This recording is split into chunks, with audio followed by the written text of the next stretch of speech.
Hi guys, welcome back to Veteran State of Mind. This episode coming from Los Angeles, California. And my guest today, his name is Scott Huesing. Did I get that right? You got it. You nailed it. Right, he is as you could tell by the voice, gravelly voice. He is an infantry soldier, a former United States Marine Corps enlisted service personnel and an officer. He's also an author. Something we got in common there is we got bad knees. We both write books. Scott wrote a book called Echo In Ramadi, which is a fucking really cool title. But it works on many levels too, I think. We're going to talk a bit about that today. Mate, welcome to the podcast. Yeah, hey, it's great to be on the show, man. I'm glad to be up here in L.A. Love the people, hate the traffic. It is the worst in the world. It is, isn't it? It sucks, especially when, thank you American Airlines for making me late as well. My delayed flight. But dude, like we're just outside then, so like shout out to Gareth for letting us record at his place again.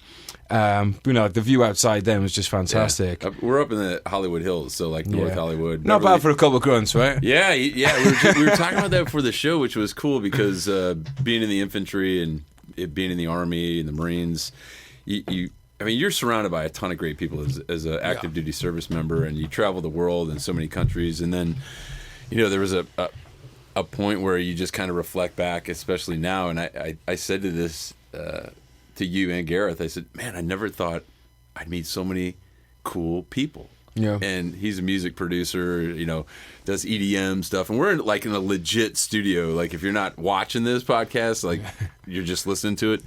It's really dialed in. Probably one of the most dialed in studios I've. It's dope, dude. The sound in this place is ridiculous.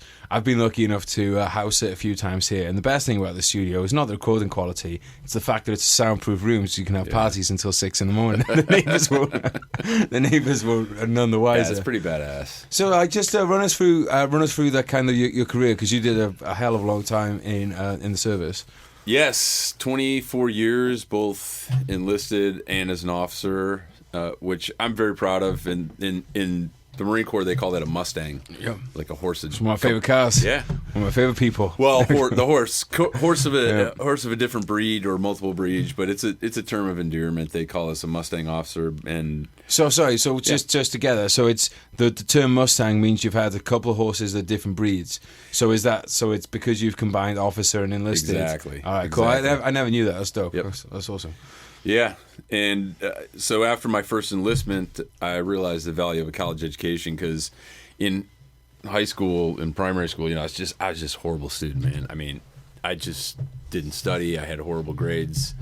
Barely got out of high school, and then enlisted in the Marine Corps. Went to college, did much better in college, and I really wanted to give back and continue to serve. And a young sergeant, and God bless the NCOs, they make the military go round. He calls me and says, hey, sir, if you come down, you run a fitness test and take a physical, I can get you a boat space at Officer Candidate School in January. And I was thinking, man, this is right up my alley, because I was in line for a federal job, federal law enforcement, and they had a hiring freeze, so I couldn't wait tables and bartend for another year and a half. And it was a blessing, man, because had I not made that decision and had that one person called me, his name was Sergeant Connor, I still remember his name, and just called me out of the blue and offered me that opportunity. It's the best decision of my life. Yeah, I mean, sometimes you need that person who's either a mentor or just someone who goes out their way and makes that little bit of extra work on their end from no gain of their own. Yeah. And it can have a massive impact on somebody else's life, Yeah, I always talk about that. I use that word all the time, impact, and how sometimes you never get to see that impact you've made. And it made me just think I should look that guy up online, Sergeant Connor. I'm going to go back through my service record book or whatever and find his first name and look him up. Just say thank you. Yeah, Sergeant Connor, if you're listening to this episode. I'm sure he is. We have millions of listeners across the world. Yeah, no, that. Dude, the mics aren't even plugged in. That's the thing. I just wanted to hang out. That'd be great. I've definitely had people like that across the years, and you just have maybe a small interaction with them. I'm sure you're in the same position now. I find myself in that position now, where I'm starting to be on the receiving end of some of those messages. I was having a beer last night with my friend Alex. Shout out Alex out in Colorado, and we just chat there. One of his friends came along. He's talking to his friends, so I'm like, I'll just have a look what's in my inbox. And I still haven't replied to it yet because I had this really heartfelt message from someone, and I was like, whoa, I don't know how to even. Do you know that kind of, that thing on like Wayne's World where they meet Alice Cooper and they're like, we're not worthy. I kind of felt like that. I felt like just replying to this message, just being like, I'm not worthy of this. What was the message? Just about someone, he's from the same town as me, never been in the military, but read the book and was just basically talking about like how it helped him with the mental thing and all that. And I'm just thinking like, and that's, the reason I'm bringing this up is because we've both written, we've not just to suck my own dick, it's because we've both written books. And when you get messages like that, God, I tell you what. It's huge. There's been a lot of times where I've opened my email or whatever up and I've seen a message on there and I've literally tears in my eyes because you do really see that impact. I just shared this story too, and I'll share it again because it's a remarkable story. This lady, complete strangers too, sometimes it's people you meet, sometimes it's a complete stranger, but this lady named Sela, and she doesn't mind me using her name. I won't use her last name, but hit me up on LinkedIn and told me that her husband was a gunnery sergeant in the Marine Corps, served in Afghanistan and was injured, and he died of his wounds a year ago after coming home after fighting a long battle. And she said that her family over the past year has sent her every single self-help book, recovery, grief, and she told me it wasn't until she read my book that she really understood what her husband had gone through, and that my book was the only one that really mattered to her. And man, I tell you, I get a little emotional just telling the story. Of course. I mean, look, man, it's a tough one too, because it's like, the reason you and I share these stories is not to blow smoke up our own asses, but it's because I want to encourage anybody else to tell their own stories, because you never know who it's going to impact. So that's the reason, the reason me and Scott are telling you these things is because, and it doesn't even have to be writing a book, just these interactions, you never know what, by putting out your own work or your own stories, you never know what's going to come of it. Like, I bet you never in your wildest dreams thought, like, I'm sure you thought that people from your own unit, their families would impact, but I bet you never thought that it was going to have such a positive effect on the wife of a gunnery sergeant from some other unit. I would have been happy if the 250 Marines I led in Ramadi read the book and the families. That would have been fine. But when you are reaching tens of thousands of people through sharing your work, and I think that's cool to always reemphasize. And I hate being the guy that's always giving talking points and I'm saying the same thing. But it is a really important message when we're talking to especially the veteran community about sharing your story, because there's another word I use a lot, and that is capacity. Not everybody is like you that can share that story. Not everybody can pour their guts out and rip their soul open and dump it into prose and do it in a way that makes it interesting to other people. And I don't think everyone has to do that. No, they don't, man. But sometimes you're right. It could be a blog, or it could be sharing on social media in a paragraph or a sentence or two. Could be talking to some young cadets, like in your local community. I think it really is just having an awareness that you need to stay connected. And that really is everything that I do through, as a result of my writing and public speaking, is that connection is really the cure for guys who are struggling. Not as guys in combat either. Guys that were in the military that really missed that connection. They missed the camaraderie and that brotherhood and sisterhood. And I think that being able to read stories and share stories like that's pretty important stuff, And we're in the best position out of any warfighting generation to ever be able to do it. Yeah. Thanks to social media. No, so I started reading your book, and like I told you, I text you. It's hard for me to read books about Iraq because I get almost like FOMO, the fear of missing out. Like I want to be. I never felt like, even though I was in Iraq in 06, 07, and I was in Kinetic, I was part of Kinetic tours. I never felt like I really kind of got out of those tours what I wanted. So I get incredibly frustrated when I read books about Iraq. But what the main thing that jumped out at me, we'll give some background on the book. But the main thing that just jumped out at me was really just how like infantry soldiers are from any war, any like British or American or Marines, or infantry soldiers are infantry soldiers. And it was just those little like rivalries, the banters. There's a story in there about one of your men who, it's that classic story that we've heard hundreds of times from hundreds of different wars of the guy who gets injured and like pulls out his fucking IVs and makes his way back to his unit. Yeah. I mean, and that's why I'm sure you feel the same. I get pissed off when I hear people talking down on this generation. Oh, they couldn't have done what this generation did or that generation. I'm like, when you hear a story about a guy like that who basically hitchhikes his way back to his unit on helicopters with no weapons or anything, like, just makes his own way back after getting shot in the chest because he's not willing to leave his brothers behind. I just think like that, to me, it just says it all about the infantry soldier. It really does. Yeah, it is not just a cliche or adage that war is timeless, and that's one of the things too. Is every time I read a story like that, and I, reading through your book, it just makes you amazed. You think, God, man, were we separated at birth or something? Like the commonalities of the young soldiers and Marines and what goes on at those levels and what they have to deal with. And for the public that really are insulated out of the military, these are young 18, 19-year-old kids for the most part. And when you're a commander who's 35 years old leading those type of Marines in combat, and we were in Iraq at the same time. I was there 06, 07 in Ramadi during the surge. So this is, again, one of these strange things where we're from two different countries. We happen to be in the same country the exact same year, fighting the same war against the same enemy, and then we meet, for the record, through Rudy Reyes, who's a good friend. Rudy. Shout out Rudy. He's in Helsinki, Finland right now, of all places. I text him, I said, hey, I'm getting together with Jesse. He says, what are you guys doing? Oh, we're going to drop a podcast. Where are you? Helsinki. Yeah, it was. That guy is everywhere. We love him. He gets around. Well, I actually first met Rudy in the hotel down the street from here, and then we met on the 4th of July, or International Traitors Day, as I like to call it. But yeah, it was. But like you said, like, so, like to your point. Rudy met Rudy, and I've read Generation Kill God knows how many times. One of my favorite books. Shout out Evan Wright, you did a great job. And then I reading that book now, because you were, like you said, 35 years old. I'm 35 now.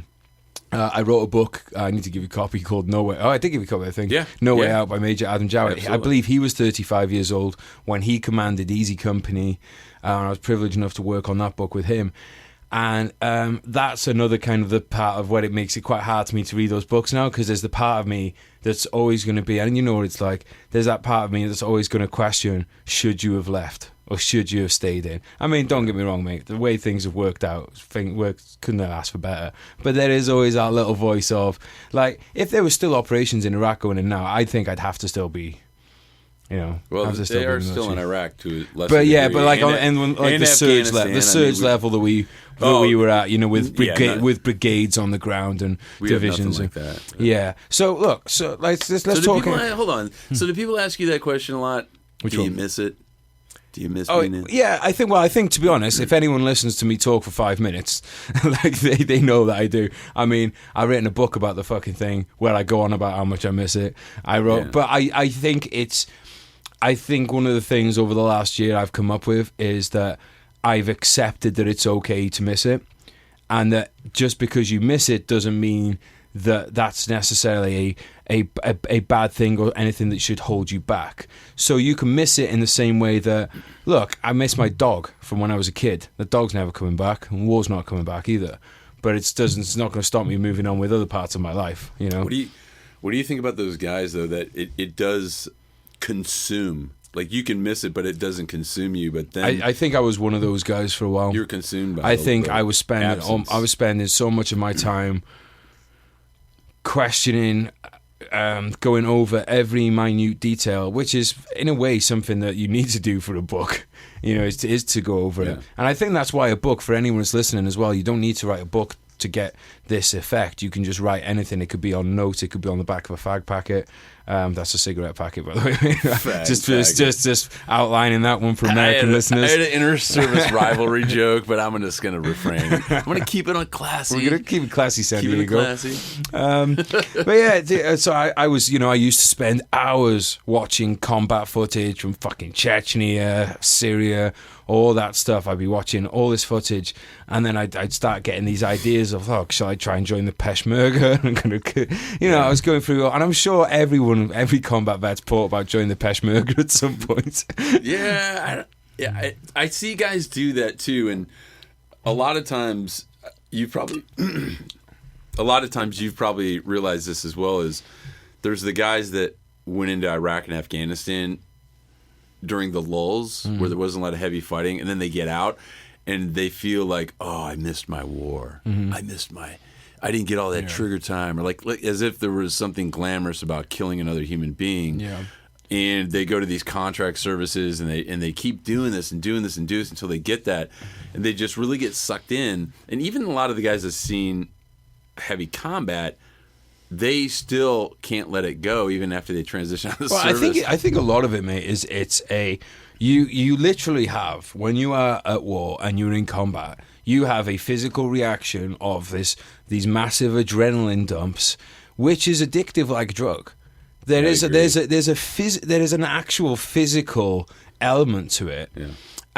Because I tell you what, some of the times I've had the biggest smile on my face since being in the military have been when I've crashed a car and written a car off, and you come out of it okay, and you go, like, all these bystanders are probably like, what the fuck is wrong with this person? You're in your head, you're like, damn, that was cool. Like, do that again. Roll the car through a fence. But I think there's that, especially for someone that's been in as much combat as, say, like the tour that you had in Ramadi, which was, about as kinetic as it gets, where day in, day out, you're having these adrenaline spikes and surges. Well, it's very hard to get that. Very hard to get that on a day-to-day basis. I mean, even if you're someone who leaves the military and goes parachuting, you're still probably not parachuting every day of the week. So it's very hard to replace that adrenaline. And I guess I think my kind of like breakthrough with it has been to just accept that it's something that, like, that was a great feeling in a lot of ways, but there's other great feelings that you can have. So it doesn't need to be replacing the same great feeling. You need to find different ones that offer their own sense of, sense of fulfillment, I suppose. No, I agree 100%. I think I wrote in Echo In Ramadi that it's always been the absence of that friction, the absence of that took me the longest time to adjust to. And I think now I just compensate by just staying really physically active and having a good routine and just constantly being engaged. And so many people hit me up, and you get the same thing because you're all over the place, man. And they say, God, do you ever settle down? Do you ever not do anything? You know so many people. You're just like, because that's what sustains me. Yes. Just, I'm always on the phone. I'm always got my hands in 10 different projects. I'm always doing something else or writing something else, because I feel that's a great replacement, for lack of a better term, for what it is. I mean, it's absolutely apples and oranges to what you get when you're in combat. And make no mistake about this, I always throw this out as a disclaimer. We fought pretty hard in Ramadi in 06-07, but there's plenty of other units that fought longer than we did, harder, or just as hard as we did, that lost as many, if not more, than we did. We weren't some badass special forces company of elite soldiers or Marines. We were an infantry company that had a lot of great leaders at every level, and we had a lot of great personalities from all over the United States and elsewhere, even our Iraqi interpreters.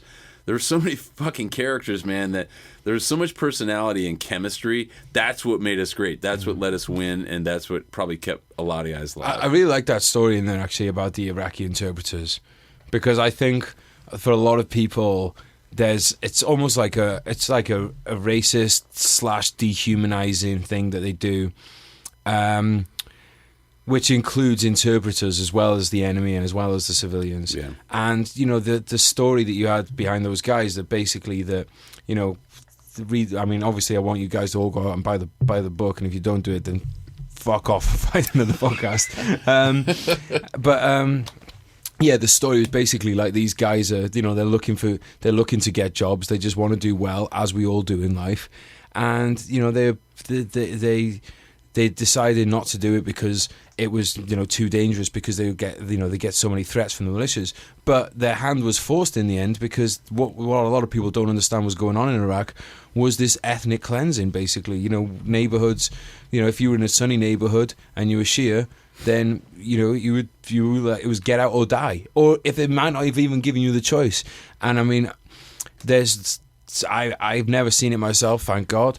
I have plenty of friends who have come across people who have had their skulls drilled out with power tools, and it's just some of the stuff that's going on in Iraq I think one of the things that the Western governments did a very bad job of was making this public knowledge. It was, people always kind of had this thing of, the Western governments are bad and we're fighting these people who are just sticking up for their homes. They did such a bad PR job, because I think if you told your average British or American citizen, hey, look, this is what's going on in these neighborhoods when we're not out there patrolling. If we're not present, what's happening is these people are getting their fucking heads drilled through, their families are being killed. Anyone that's working for even if it's just driving a trash truck, these people are being thrown, at the gates of the camps with their heads caved in by fucking hammers. And I mean, I don't think people understand the sheer brutality. People know about ISIS. They know what ISIS did, but they don't know that was going on before. And so when you think about it, Scott, what you did out there, obviously you had your mission to your troops, American troops, but do you also feel like you had a mission for the Iraqi people? I did, and what's interesting about that too is that all those horrific acts that you described, those are not urban legend, and we did come across those grisly facets of combat, and they were existent. We heard stories about it. You're right. The news media was so hypersensitive to the religious and cultural aspects of going back into Iraq, and as if we weren't already in Afghanistan. They blanketed the American public, the world, for a better answer from all those grim details, and really emphasized the positive things of what the soldiers were doing and the gains and the momentum, instead of really showing the world what we were up against, how ruthless it was. And for these young Iraqi interpreters, I absolutely protected them just like I would anyone under my command. Because they were gold, literally. Young, 18, 19-year-old kids that their houses got burned out in Baghdad. Their families had to abandon them, move to hidden cities. There's still 3 of Big Sam's cousins that just vanished. 3 females, never to be heard from again. Obviously, they're dead. Yeah. But those guys were probably in the most horrible way you can imagine. Yeah. I don't even want to think about it. But that's what these guys sacrificed to go on every single patrol with us, and they were in such short supply because that was one of our biggest deficits. Is we're fighting a war. Is if you don't speak the same language to develop the atmospherics that you're fighting in a counterinsurgency, you're going to have trouble, man, because that's how you win when you're fighting an insurgency. It's not killing as many guys. It's not attrition warfare like Vietnam. It really is winning over the people. So you fight the insurgency, not the insurgent. And I believe that to a degree. I definitely believe you got to kill the guys that need killing. They have to be taken off the battlefield, not a play. You have to take all the weapons off the battlefield, anything you find, and sterilize it, which is something we did. But to really value what those young men and women, because we had female interpreters with us too. One who was out on patrol. I'll never forget. I can't remember her name. It was like her code name was like Sheena or something. And it's like 2 a.m, man. She got doused in diesel fuel. And you know how cold it was in Iraq in November, December. Yeah. And when you get covered in fuel oil, you're even colder. And I told her we'd put her on a truck. We'd get a truck out and send her back to the firm base. She didn't go. She said, no, I'm going to finish. I'll stay till the morning. And when everybody goes back, I'm going to go back. I mean, who does that? Yeah, I mean, dude, I've worked with some fucking great interpreters. I've worked with some terrible ones. I'm sure you have too. And I think the great thing about working with interpreters as a junior rank is that you get to, like, because really, especially when we were in Afghanistan, you never got to talk to the local population. In Iraq, we got to do a bit of it, but in Afghanistan, really, the only people we ever talked to who were actual Afghans were our interpreters. And it's important. It's really important to remember that the people in that country that you're fighting in are actually people, and they're not just they're not just fucking extras in a movie who are running around. Like they're their homes. It's and I look. It's a very hard one to do because on one hand you do need to dehumanize to a certain extent because one, you need to kill people, you need to dehumanize. And also, if you're going to clean up after a fucking car bomb, you need to dehumanize those civilians to a certain extent too. If you didn't, the guys would just be totally fucking broken down after a few months. Especially young people who don't really have a context to put it into, and understand why these things happen. If you're an 18-year-old and you're just seeing people, and it's a tough one. But like on the other hand, the reason we're in these countries is to help the people there. At least that's what I'd like to think. And in order to do that, you can't totally dehumanize them because if you do, then you'll never have civil interactions with them. You certainly and it's a tough one. As a commander, what were the biggest things that you kind of like? Because I'm sure it was probably a case of you got taught very well by the Marines about how to move a company around in the battle space. What were the things that were maybe you had to pick up more on the fly?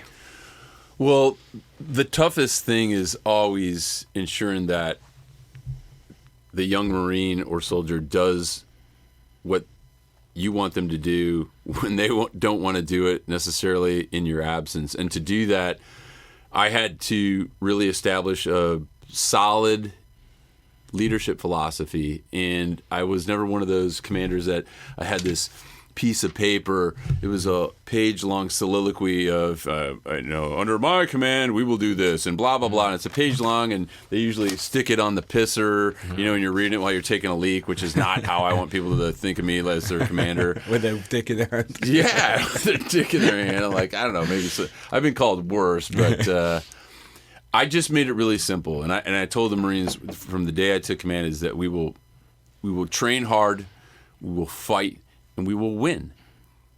That was it. That was my command philosophy. Because at the end of the day, we were all each other had. And if you see two young soldiers and Marines in the middle of a foreign city in the Middle East and shit's going really, really bad, brother, they're going to look at each other and it's going to be me and you like, oh, man, this shit's getting bad. What should we do? What would you say, man? Yeah. The best example of that is those two guys that got the Navy Cross. When there was two of them on post together, and that suicide truck came down the chicane, and all the Iraqis started running off, and those two guys just stayed there. Firm. Yeah, I was talking to my guys about this the other day. I can't understand how they didn't both get a Medal of Honor, but anyway, that's beside the point. The point is because our American award system is horrible. I will say that on public record any day of the week. Well, because not do these guys justice. I just heard I heard the incident. I was like, oh, they must have both got the Medal of Honor, and I was like, wait, what? They didn't get. But anyway, to me, that is like these two young guys, like you said, in the middle of an Iraqi city on their own and just standing shoulder to shoulder, sacrificing themselves. And I'm sure they were saying that same thing, like, hey, it's getting pretty bad. What do you think we should do? I'm sure that, if they were my Marines, they would have said win. And those two guys were emblematic of my leadership philosophy, even though they weren't my Marines. But they fought to the death to win and defuse the situation. They saved lives and they gave their own and in some cases, and it's just remarkable what these young men and women will do. I think the other thing too is the other challenge I had was in those environments where you go from these very, very intense periods of kinetic fighting. When I say kinetic, it means bullets smashing into concrete and explosions and rockets and mortars, to these long, long periods of boredom. And you can't train for boredom. But to get a young 18-year-old kid to go with a machine gun or a rifle from 0 to 60 and engage the enemy with the utmost ferocity and kill the target, and then get him to go at a moment's notice, sometimes within 5 minutes, from 60 to 0, and then start handing out candy to kids, and that's a real leadership challenge. Yeah, but so what's the kind of things you did to kind of to counteract that? Constantly reinforcing our mission, constantly reinforcing why we were there, and constantly reinforcing the rules of engagement as professional soldiers. That's what we were bound to. There's never a case where you're suffering from so much combat stress or fatigue, or you've lost so many of your friends, that it gives you the right to deviate from that. Because once you do that, you become the enemy, in essence. But that's a tough thing mentally for a young kid to do. And I think by having leadership at certain levels, at every level, to really reinforce that keeps guys in the right frame of mind. So when they leave that battle space, they can do it with a clean heart. And I think that's important. And that was the other thing that I told my guys before we went into that fight was, a lot of these guys had never squeezed the trigger of their rifle. And I told them, you will have to kill. I am ordering you to kill. And I told them that for a very specific reason, because that act of killing, of taking another human life, when you have to put that rifle in your shoulder and look through the sights and see another human being at the other end of that scope and squeeze the trigger, and when you feel that recoil and know what you've done, you have to do it knowing that you were ordered to do it. And I always wanted them to do that one singular task, that life-changing task, without hesitation. They had to do that because I was ordering them to do that. And in doing so, I'd like to think that that was my burden to carry off the battlefield. I didn't want them to do it because they were so young. And again, I had 35 years of combat and training and a lot of life experience to process these things as we returned home, where I never really thought about how they dealt with all this shit I was tasking them with day in and day out. And they did it so phenomenally, brother, that I sit back now from a different lens and I look through it and I'm just amazed, because I didn't really realize how young they were until I wrote Echo In Ramadi. You're twice their age, right? Yeah. Well, practically, yeah. I was 35. Nearly twice the age of some of the guys. Nearly twice their age. I was 35 at the time. Because I was prior enlisted, I was a little older than the average bear, but I didn't take stock of that as you're leading these guys. I didn't see, Jonathan Espinoza. All I saw was sergeant. I didn't realize he was a sergeant that had already been to combat, and he was only 23 years old. Yeah. He's in charge of 12 of their lives. Yeah. And it's just remarkable, man.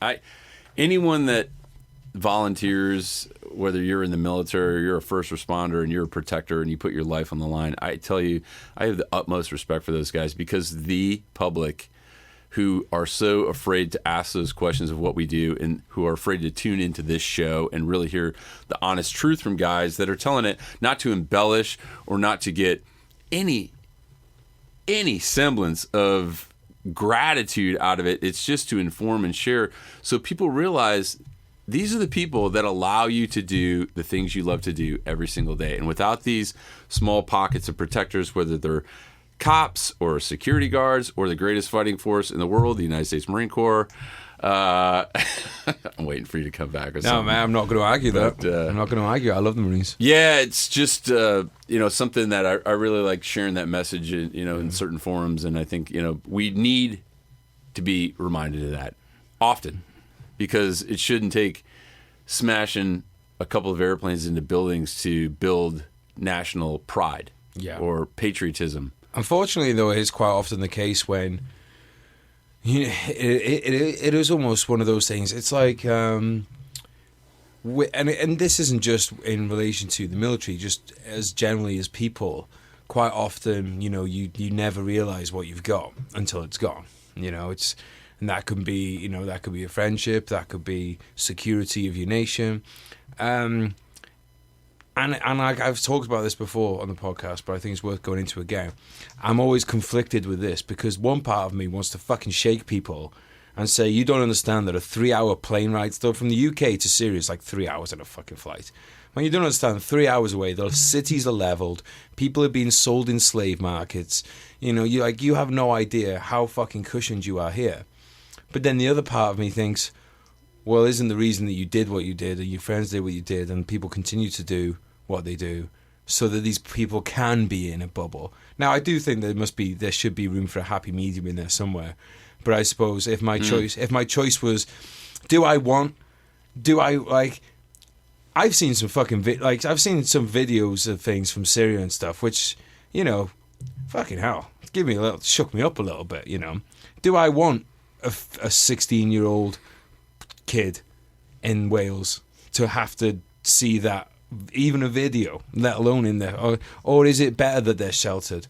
And if people are sheltered, then they naturally will not appreciate as much that barrier of security that is there, because if you don't realize the threat, if you don't, there's a big difference between hearing numbers and saying, oh, people die in Syria, and seeing someone getting their head sawn off. Yeah. But I don't think that I want it to be, all right, kids, welcome to assembly on Friday morning. Right, what we're going to do today to make sure that you to make sure you appreciate your freedoms is that we're going to watch some Syrians get butchered.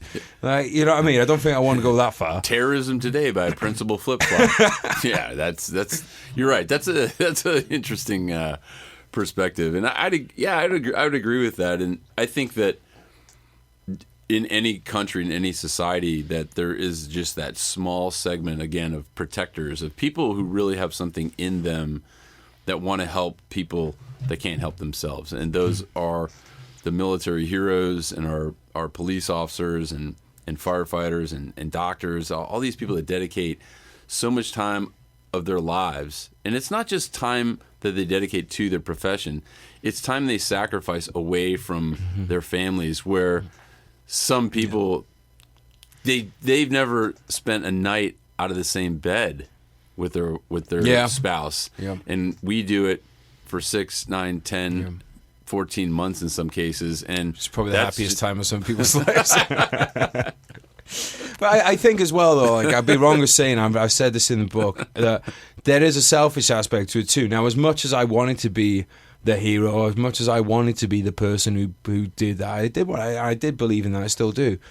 There's also that element of wanting the adventure for my own personal reasons, because friend of the podcast, Marty Scotland, he was talking about how really, if you're a soldier now, you're like the frontiersman of our generation. So right now we're in California. Probably 150 years ago, 170 years ago, people were coming out here from across the other side of the country, carving out, coming out looking for adventure, looking for experiences, looking for extremes of the human condition. And I think that's what we get in the military now, isn't it? Like we like, where else are you going to go? Where else are you going to go in this day and age? If you live in a Western country, where else are you going to go that is going to give you that frontier-like experience, except for the military? And have a license to do it. Yes. For the most part. Yeah, I was going to say that's important too. the license to do it. It wasn't lawlessness of the wild, wild west that we had here in America, but you'd really have to be some rogue adventurist out there exploring the Amazon, and you bounce into some renegade tribe and you have to battle your way through it all. But it's a great experience too, because there must be something in people that wants that type of experience, and I think they do it because they're probably, I don't have a PhD on my wall, but I've known so many people, they do it because they're missing something in their life. They're missing a sense of family structure or discipline, and I think they're born with it almost innately, and they gravitate towards serving others, and the military absolutely offers them that sense of unity and family and protection. I mean, the protection, the number of people that come from broken homes that join the military is one of the highest percentages. I'm one of them. And I think that when you have that sense of family, and then you leave that after 4 years or 24 years, in my case, you find other ways to replace that. But again, I think staying connected to that tribe is super important. And I love using that word because I've probably plugged him 25 times, but I always give a shout out to Sebastian Junger, who wrote Tribe. It's one of my favorite books. I've given it as a gift to so many people because he articulates that need so eloquently. And I think that I'm very comfortable staying in my tribe, but I'm also very fortunate that I reach out to other networks who are willing to support us. And I'm the guy that pulls back the curtain and says, hey, come on in here and see what we really do. See what we're really all about. See what our active duty component does. See what our veteran community does. And, you know, there's some people that sniff around and they're just tourists. They don't really want to help.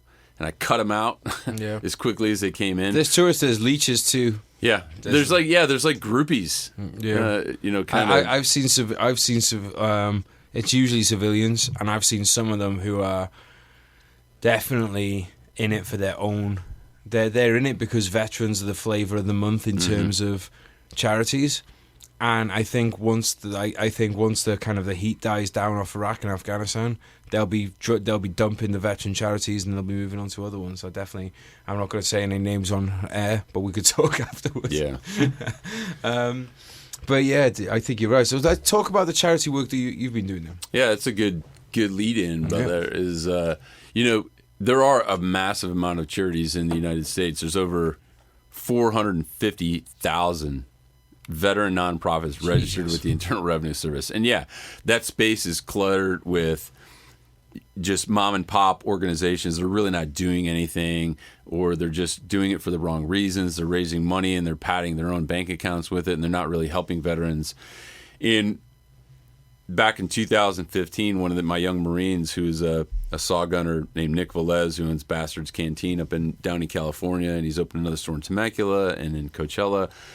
He basically wanted to create an organization that helped veterans, specifically dealing with post-traumatic stress, that they could come together, we could do some outreach programs, fishing or hiking in a safe environment, and they could just share. And it wasn't this boozy, smoke-filled room like the Veterans of Foreign Wars Hall, where it's a bunch of old geezers telling war stories, and it's not war stories. It's the same war story over and over. Well, we only have so many, right? Yeah, we do. It's like I just steal them from other people and make them mine, man. You know, as a writer, nothing's original. So, but we started Save the Brave in 2015, and we are 100% nonprofit. We volunteer all of our time. None of us take a salary. We've raised, you know, hundreds of thousands of dollars, and we've helped hundreds of veterans every year. Last month alone, we flew a group of veterans from across the country down to Cabo San Lucas. We took them offshore fishing. That's in Mexico? Yeah, in Mexico. Mexico, nice. Yeah. And it's just a great opportunity for them to just really enjoy a experience that they probably would have never had the opportunity to do growing up, something the military didn't afford them. And now that they've transitioned out and they're in their own lives and they're trying to build their own careers and families, we connect them. And that really is the cure. My good friend Josh Collins said that you know, connection is the cure, and I've used that time and again. That's a great one. Yeah, it really is. Great one. And he's a former Army Special Forces dude, and he gets it. But at Save the Brave, that's what we're committed to. And I spend a lot of my time planning and coordinating and doing sponsorship. And if you're listening to this podcast and you want to find out more about Save the Brave, go to savethebrave.org. You can check us out. We host an annual golf tournament coming up on October 4th in Temecula, California. We do offshore fishing trips. You can follow Save the Brave at Save the Brave on Instagram, at Save the Brave _offshore. We have a whole page dedicated to nothing but fishing because we get a lot of sponsors that love what we do, love what we're about. They want to help veteran organizations. And I'm optimistic, man, that this whole wave of patriotism and veteran support is going to continue. I think the guys that are doing it for the wrong reasons will die on the vine, or they'll be cut out of the circle of trust pretty quickly. And we've seen examples of that. We don't need to mention any names, but when you've got an organization like Save the Brave that people understand, we do it all for the veterans, and every dollar practically goes, every cent of every dollar practically goes to help veteran programs, and that's what we do because we don't take a salary. And that's a lot of work.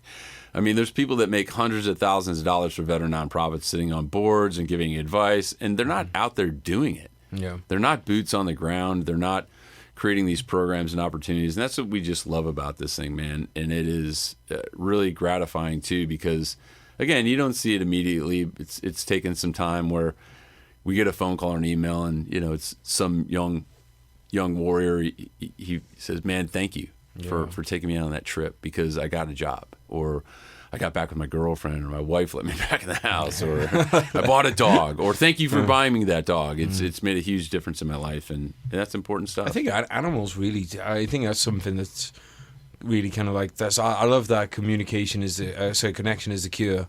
Well, mind you, communication too. Communication and connection are the cure. Yeah. But yeah, I think pets as well. Like this mind stuff is like. It's obviously a very, very, very complicated subject, but it's also actually quite simple in some ways too. I guarantee anyone listening that's not feeling great, if you go outdoors, get some fresh air, and if you exercise, and if you get friends with good people, and if you talk, and if you have a tribe of good friends around you, I guarantee you will feel better. I'm not saying it's going to cure everything. It's not. There's still going to be things that need to be worked on, right? But if you just do find some purpose in your life, get outside, get exercise, get your body moving, get your mind working. There's a lot of really simple things that we can do to help ourselves. And I think something that's like you said, it doesn't mean it's easy to organise, but it's simple. The idea of getting people together, you talk, you hang out, you fish. You get the outdoor, you get the salt. It's simple. It's simple, it's effective, and I really do hope that like events like that do keep organizations like that going, and I'm sure they will. I have no doubt. I think we're going to see the celebrity of veteran charities falling off, but I think the actual core of charities. I'm recruiting public figures and celebrities right now, like Rudy. So what you're doing here? Reyes does Force Blue, but he's also a proud supporter of what we do because Force Blue is a great charity. Yeah.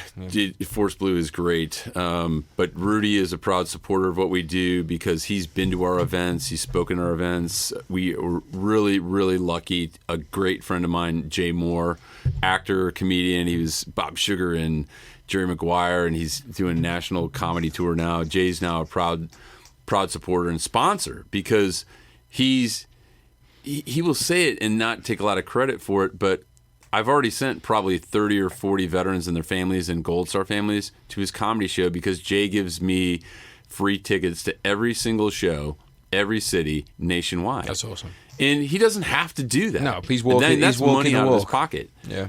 Well, yeah, absolutely. Yeah. And not only does he do that, but he says it's a standing order that all the guys that come to the show, all the veterans, meet him backstage in the green room to do a photo op and meet and greet because he wants to say thank you. I mean, Jay, I love you, brother. And if you listen to this episode, I mean it. I do. Everything we do together, he's just another guy that has huge fame. He's been in the business forever. He's on Saturday Night Live, and everybody knows Jay Moore. He's hilarious, but he doesn't have to do that, and I'm honored that he chose Save the Brave because there were a ton of other charities that he could have.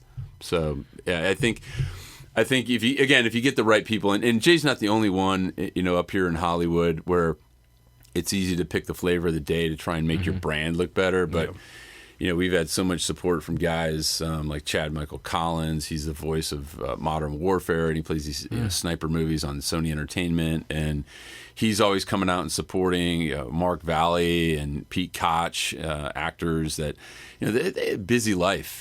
People don't realize that, but they put a lot of hours in. And there's a lot of great supporters out there that we really the show isn't long enough to go through my list and thank everybody, but you guys know who you are. Is it Oscar?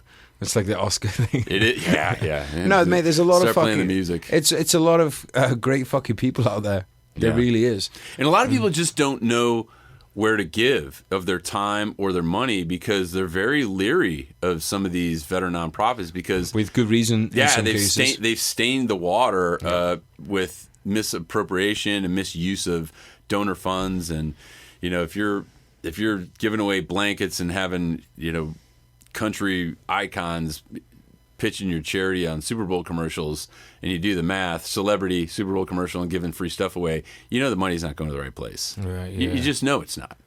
And it's Who was evident, that? but they target. That's disgusting. Who was yeah, that? no, I know.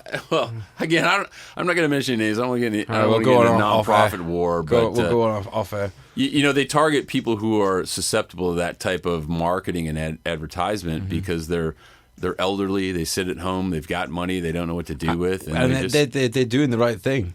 Like they think they're doing the right thing. Yeah. And because my grandma's done it before, she's been like, "Oh, I've given money to such and such," you know, because I was in. I'm like, damn, I fucking love you. That's such a nice thing to do, but it makes me angry because I think fuck those people because I know I